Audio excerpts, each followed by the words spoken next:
How many times have you felt something strange in the air, as if you were being watched but no one was around? Have you ever experienced a sudden chill for no reason, an inexplicable smell invading the room, or even that sharp crack that seemed to respond exactly to what you were thinking?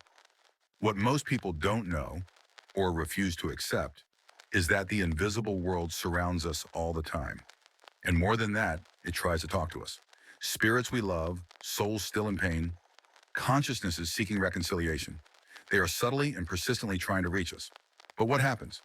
Most people ignore it, disbelieve it, or are afraid, and so the message never gets through. The bond is never closed, the pain is never eased. Spiritism, codified by Allan Kardec, shows us clearly life goes on, and those who have departed are not silent. They are trying to be heard, but they don't speak the way we do. They manifest through signs, small, discreet, but full of meaning. In this video, you will discover 5 hidden yet powerful signs that a spirit may be trying to communicate with you. Some of these signs are ignored for years. Others are dismissed as coincidence. But when you understand what's behind them, when you awaken, everything changes. You begin to listen with your soul, not just your ears. And that is the beginning of a profound transformation. Get ready to dive into a truth many avoid. The dead are not far. They're closer than you think. And maybe at this very moment, one of them is trying to speak to you. Death does not break the bonds of the soul. Spiritism teaches us that upon leaving the physical body, the spirit doesn't turn into something different or distant. It remains the same, with its emotions, desires, memories, and affections. What it loved, what it feared, what it sought, remains alive. That's why communication between the planes isn't a mystical exception or extraordinary event. It is a natural consequence of the continuity of life. When a spirit tries to communicate with the living, it's not out of whim. There is almost always a deep reason behind the impulse. Many return to the material sphere to comfort those they left behind. Others wish to ask for forgiveness. Some want to protect, guide, or warn. But there are also those who feel lost after death, unable to understand what happened, and so they energetically attach to people or places that were familiar to them. Allan Kardec, in his foundational works, especially the Medium's book, shows us that spiritual communication follows very precise laws, which obey the vibrational harmony between beings. This means there is no invasion. A spirit does not enter someone's life unless there is some bond, even if unconscious, that draws them together. Moral affinity, thought patterns, and the mediumistic sensitivity of the incarnated person work as bridges that facilitate this contact. It is not uncommon for a deceased mother to try to remain present with her children, or for a lifelong friend to try sending a word of encouragement. There are also more delicate cases. Spirits who, because of their past mistakes, are still attached to the material plane and therefore seek communication out of attachment, remorse, or ignorance. They don't understand that they no longer belong to this world. However, it's important to understand that these contacts, when they occur, should not be treated with sensationalism or fear. Spiritism teaches us that every spiritual manifestation is allowed for a purpose of usefulness, never for mere entertainment. If a spirit communicates, it's because something needs to be said, felt, clarified, or resolved, and this process is wisely governed by divine laws. Sometimes the spirit seeks to ease its own pain through a brief reunion with those who were important. In other situations, it aims to help someone better understand their mission, their challenges, or the nature of certain seemingly inexplicable events. Spiritual communication is above all an act of love or aid, and even when wrapped in anguish or disturbance, it reveals a deep desire to remain part of the life of those still on the physical plane. But if the spirit seeks, the one who listens must be ready. It's not enough to simply want to feel or believe. There must be harmony, and often this harmony manifests in ways that, at first glance, seem purely physical or even illusory. The first sign that a spirit is trying to communicate with you is that sudden chill that runs through your body for no apparent reason. It's as if an invisible current passes over your skin, leaving a clear and unmistakable impression, but without any physical cause. There's no wind, no temperature drop. You might be in a closed, calm, silent room, and yet something manifests on your skin, like a light touch or a cold breath coming from nowhere. For those who study spirituality seriously, this type of experience is not new. Spiritism shows us that the disincarnate spirit does not cease to be human in its essence. It has merely changed planes, left the physical body, but still retains its perispirit, the subtle body that interacts with the surrounding fluids. And when a spirit approaches the living, this approach is not just emotional or mental. It can produce effects on the physical field as well.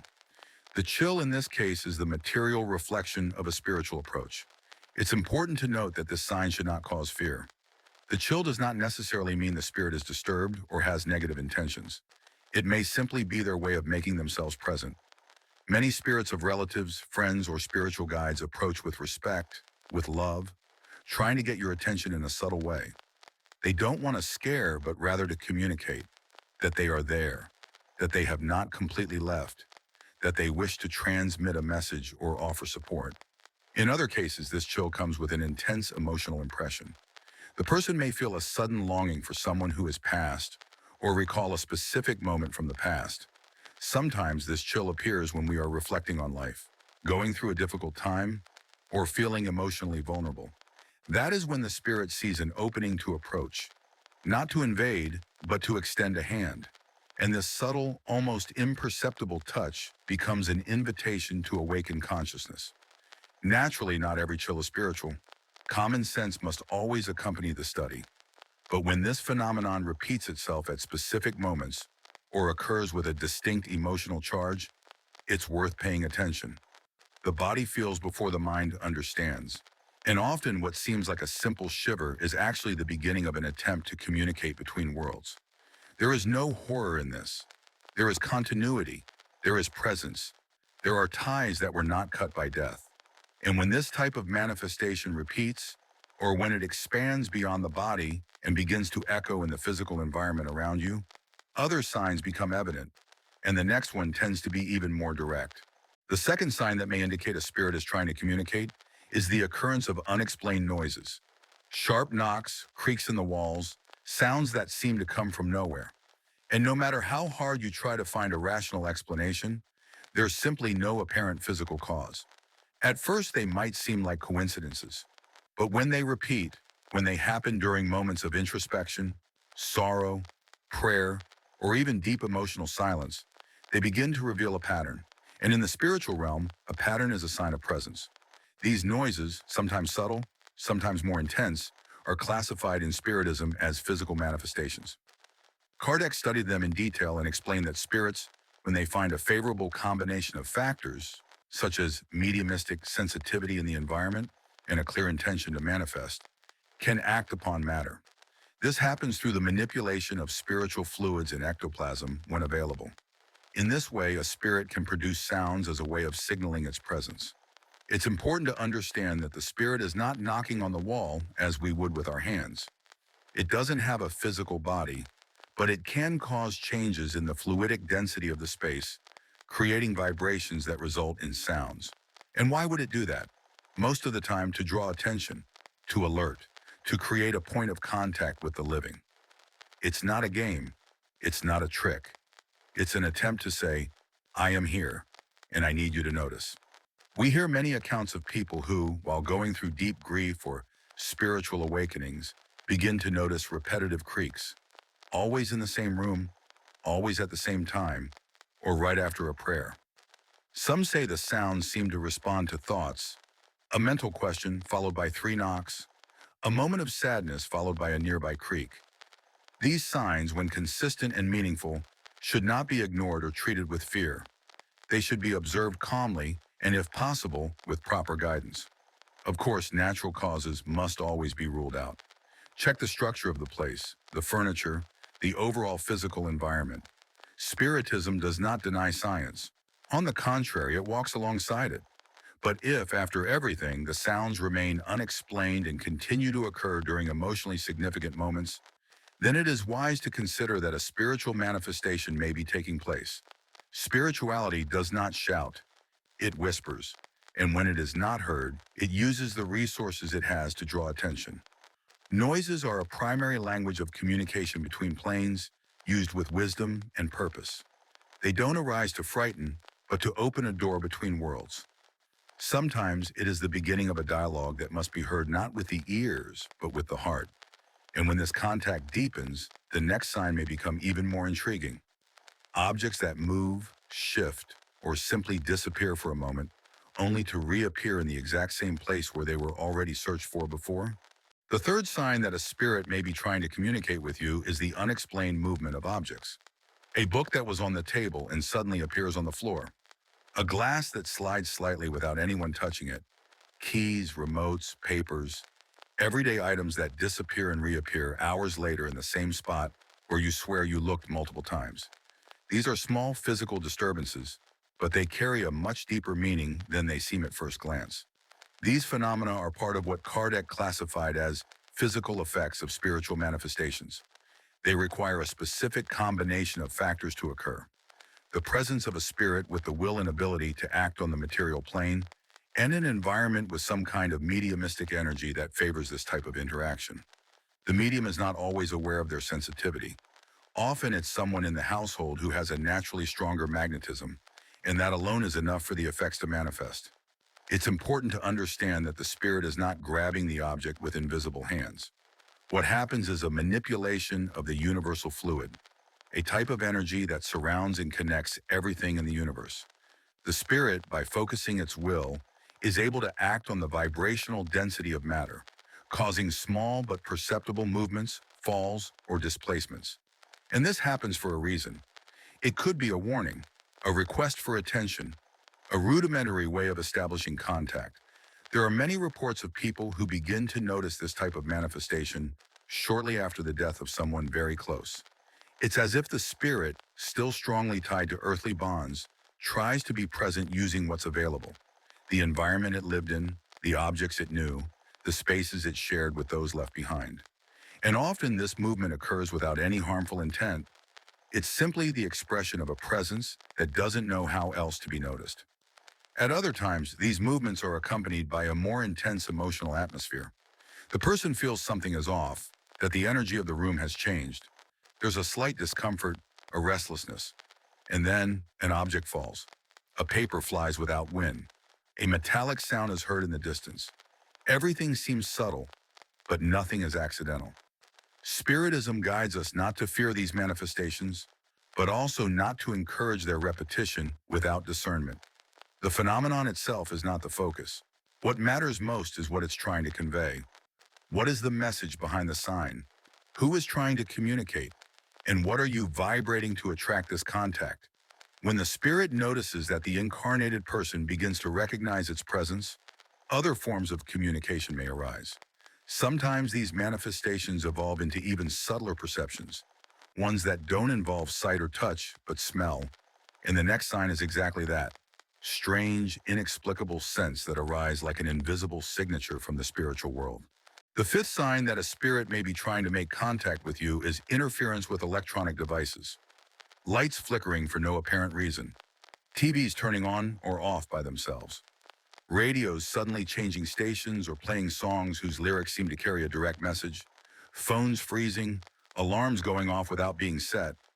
Modern technology has brought new ways for spirits to find a way to be noticed.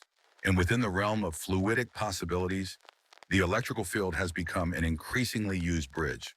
From the spiritist perspective, what's behind this phenomenon is not magic or supernatural mystery.